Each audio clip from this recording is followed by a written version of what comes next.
So,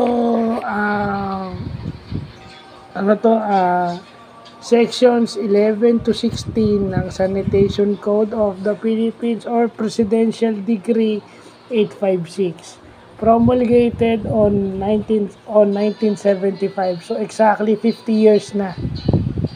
50 years na to. So sinasabi ng Section 11 yung mga regarding sa inuming tubig na kailangan chinecheck, pinapa-laboratory yung tubig for any bacterial and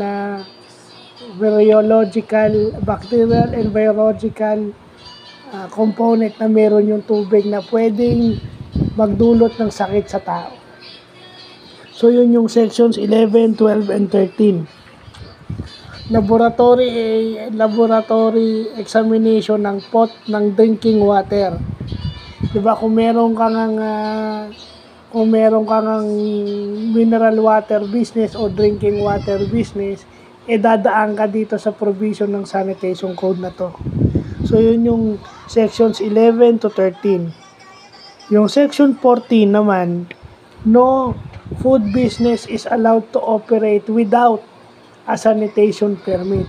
So kung magre-restaurant ka, hindi ka pwedeng magkaroon ng restaurant na wala kang sanitation permit. At kahit karinderya pa yan, kailangan may sanitation permit yan. Kaso, hindi natin alam, di ba?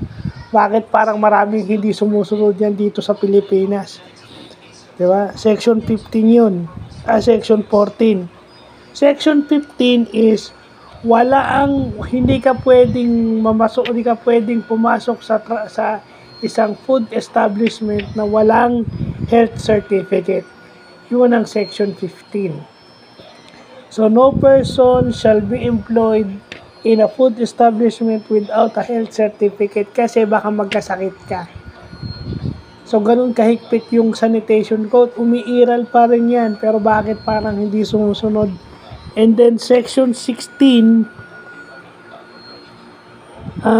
yung mga kinakain nating karne o kinakain nating gulay o kung ano man, dapat bine-verified ng ating mga local government authorities o yung veterinary office ng ating munisipyo o ng city hall with regards to karne at saka ng National Meat Inspection Service.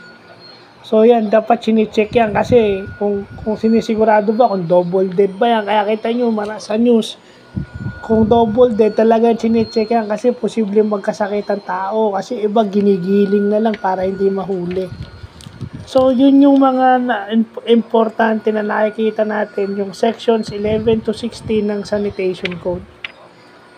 So, mahigpit yung batas, hindi lang natin alam bakit hindi sumusunod. So, later on siguro or bukas, meron pa tayong mga ilalabas tungkol dito. So, yun lang po.